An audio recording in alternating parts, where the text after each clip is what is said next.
I met Raja Banerjee, the owner of Makebari Tea Estates, in 1988 in London, really in response to feeling very challenged to find healthy food for my son who had eczema at the time. And I was fascinated to hear about how he grew his tea completely without any chemicals and additives and fertilizers. And he wasn't calling it organic because in those days organic wasn't really a known kind of agricultural route that people knew about. It was more about what he wanted to do and what he was passionate about. And I really wanted to share this product with people that I knew, friends, and people who I didn't know as well. So it started really very small, trying to enrich the lives of people that I thought would really find this product amazing. Well, at first I was just cold calling people. I was 27 years old and had very little shame, and I just looked through the yellow pages. There wasn't any internet in those days. And I rang people, tea packers, tea company owners, and I managed to get in contact with a German company who said they had their tea taster was in Darjeeling at the time, coincidentally, and could he visit? And I suggested, yes, absolutely. So I made a trunk call, and that's what we did in those days, to Raja, and I said, there's this German person who's going to come and visit you, and he was so impressed by what he saw, looked around the tea garden and said he would buy 2 years' crop, so literally, which translates to about 100 tons of tea, were sold on the spot, which was a stroke of beginner's luck, I suppose. And I then got some confidence to actually go out there and market this product to other people, and I became a sort of tea broker for this wonderful Makebari tea. And about 11 years ago, when my children were a little bit older, my husband, who then worked in the city, said, why don't you take control of the end product? Because what was happening was people were buying it and in many ways finding other teas to combine or blend with the product. And it ended up not really resembling the initial product in the end anyway. So we launched Hampstead Tea as a result of trying to really keep control of what the taste should be like at the end.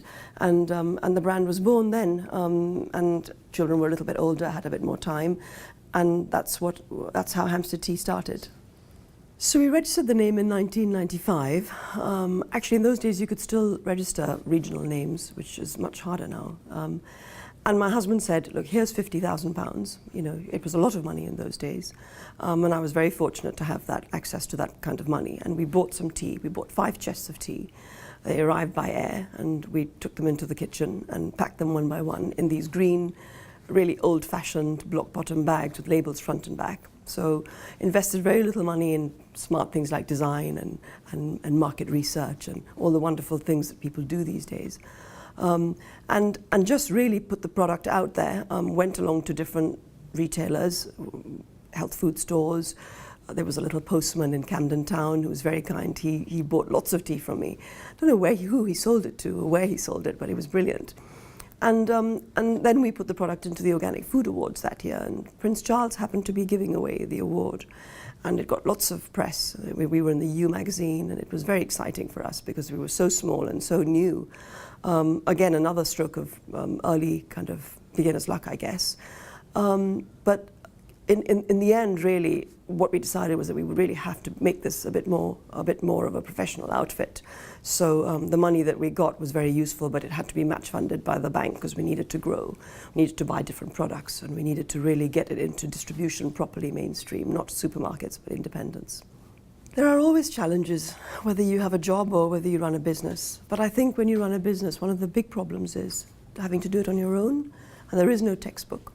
So I found that as long as you had a passion for what you did and really, really believed in it, and you were in it for the long haul, I think things come right in the end.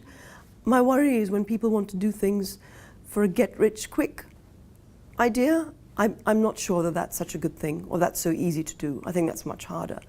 But I've been in it now for so many years, and for me, really, it's all about what I've done over the years and what I'm going to do over the years.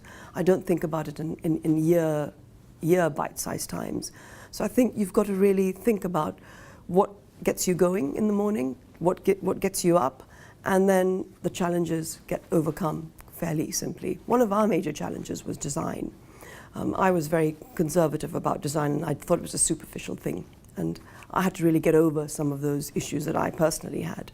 And learn from people who knew. And I think finding mentors is a very good thing in business. So if you find somebody who you'd really like to be like and who you admire, and try and follow them even in a small way, it really helps too. So I think passion, finding people you believe in and can relate to, and then just being tough and sticking it out. I think those are the three things that I would take away from my experiences. 2 years ago, we decided that we wanted to take control of our destiny even further, so we took on a factory in Milton Keynes where we pack all the tea and where we have 11 people now. So from working on my own in a kitchen come bedroom, moving on to kind of subcontracting our packaging to other packers, we now pack our own product. It's a nice, very smart factory, and we're very proud of it. And we export to 17 different countries. Our turnover is just below the 3 million mark. In our first year, I think we did 25,000. So that was quite exciting sort of change. But it doesn't come without its challenges. As I said before, there's people to look after. There's responsibility of those people and of the people in the tea estate, because they now rely on us as being one of the major buyers of their tea. So we want to always be very focused on the ethical aspect of that whole relationship. They're very dear to us. All of our suppliers are very close. We keep hold of our suppliers for years and years and years. And for the future, I just like everyone, when they thinking about a tea product, to think about ours in one part of the day or another. We've just launched some exciting new products, like an iced tea product, which is a product that we think is nicer for younger people.